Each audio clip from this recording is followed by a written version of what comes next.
lot of times on our way there, if I have time, I'll throw something together for them to chew on before we get there, because we know that we're not going to have a lot of time once we get there. It's either this or a box of donuts.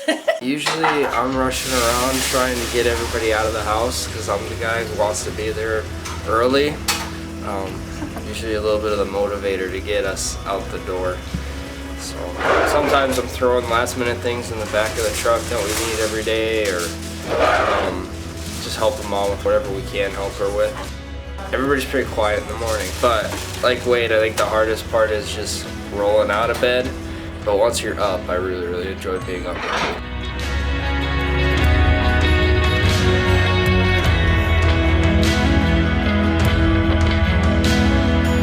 The grain is like, it's kind of like a filler for the cattle, so you give them, they eat a lot of hay, and that's like a lot of where their protein comes from. But what the grain has in it is actually it's cracked corn in it, and then there's some oats in there, and there's a pellet, an alfalfa pellet. I don't know if, I don't think this has any molasses in it, does it, Dad? A little bit of molasses to this one does? Okay. Nice and sweet for feed a little bit. Yep. So, and all of that is for the nutrition of the cattle. So a lot of people will use a show feed that's a little bit different. This is kind of what we've been using as our show feed. We have another blend too that we've been working with. That's kind of nice. It's all about trying to get them to kind of fill out more and blow out, because for the show ring, that's more of what you want. Like on the other end, we got just some cracked corn, which we use for the steers, and that's just about getting them to like get to market weight and fill out. And so you got to feed different depending on what you want and what you're looking to, you know, gain with the animal. I'm gonna go.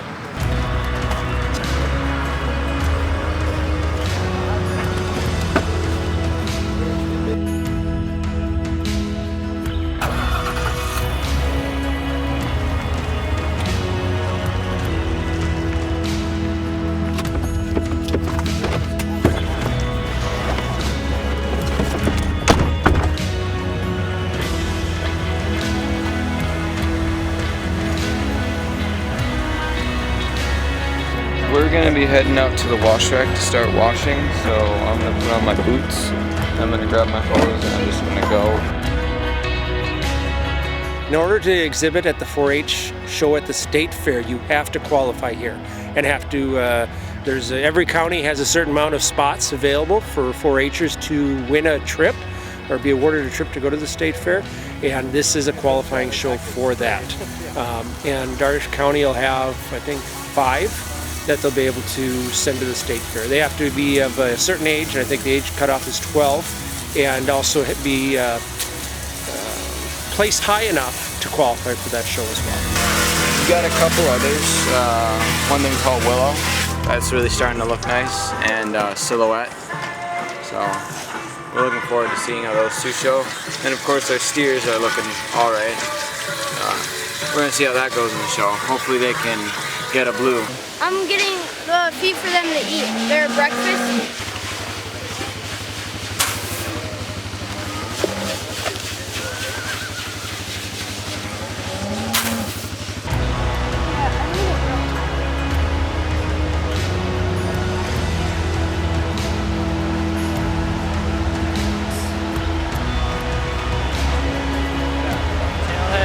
What we're trying to do in general is just kind of make the animals more attractive to the judge.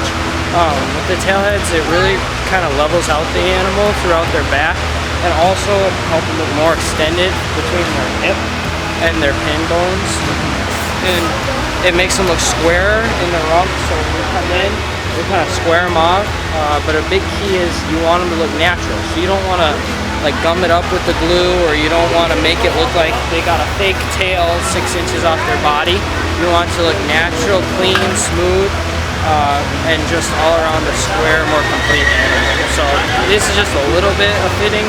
A lot of times at shows we'll put adhesive all up in the legs so that the legs are fit up to make them look like they have bigger bone structure underneath them, and all kinds of stuff. So we're just doing kind of some basic fitting today to see if we can help move ourselves up a couple places. Brian's family's been raising her for cattle for 61 years. Oh, yeah. So his father was given a cow-calf pair when he was 15. That's how the business started, and that was 61 years ago. So quite a it's even legacy. more exciting to see the next generation be involved in it and have a lot of interest in the livestock industry and in cattle in particular. So. 1.2% of the population in the United States are actively farming, but 98% of those people are family farms still. I've been doing it for over 38 years. We've been exhibiting with my family. So I grew up doing this, not at this fair in particular, but at different fairs throughout. And so to have my children come along and start doing it as well is just a thrill, you know, and it's been a great thing for our family to grow up with, and being around the animals and the livestock and the atmosphere of the not only the county fair but the several different fairs that we go to. It's been a real great experience. And that's one thing that's very, very exciting is for the kids to take a calf, to raise it up, and then take it all the way through. I mean, it's not a short process. By the time she has a calf, she's 2 years old already. By the time you get to see how that calf performs, that's 3 years away. So it's a long-term investment and commitment to it, but just the thrill of them to be able to breed that animal and pick the genetics that they want to see, how it matches together, and then watch that new baby be born and grow and develop and see if it's as good as its mama is or better. Great life lessons. Anything that we raised, like my children have 3 steers, be sold to friends and family in the area. And we've developed a fairly good market that way. And in fact, a lot of individuals throughout the barn here and locally will raise animals that way and sell privately to co-workers and family friends. And so there's a huge market that way for people that want to put some in their freezer for the year and not have to shop on a regular basis for it. So Today is the day when they will exhibit their animals and either get a state fair trip or not. Well, it's my first time having a steer, so I'm excited and nervous a little bit about that. But we do this every year, so it's kind of the same. Some things are different, but we usually do pretty well, so I'm feeling pretty good.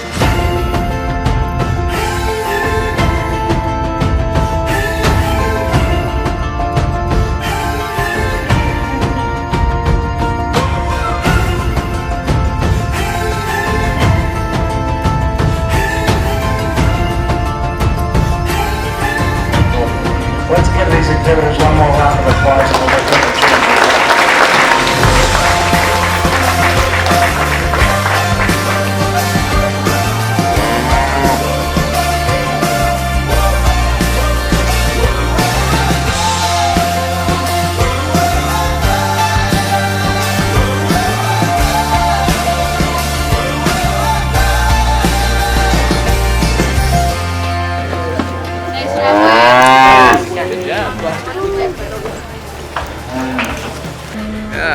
Yeah, it's nice.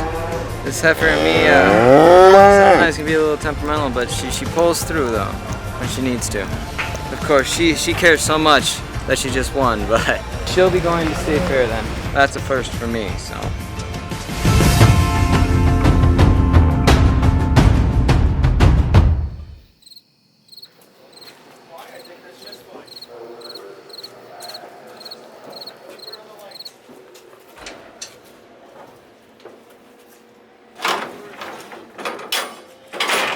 2018 Minnesota State Fair Open Beef Show, and it's one of my favorite events of the year, one of the best shows that we get to go to, get to see a bunch of breeders from across our state and colleagues and friends, and get to show against them and compete. And it's a little bit different than county fair because there's so many more head. I mean, Herefords alone, there's 100 plus head here to show against, so we're going to have a lot of good competition within our own breed versus our county fair where we were the only Herefords there. So that's a plus. I look at it as getting to see how we compare to other breeders in the state, compare our cattle to them, and it's also another great opportunity to hear from a judge. And at the Minnesota State Fair, they always bring in a good judge. So I'm excited to see how the show's going to go and to enjoy the weekend at the Minnesota State Fair.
aspect of the industry, but how these animals perform in the pasture to feed America, that's what matters the most.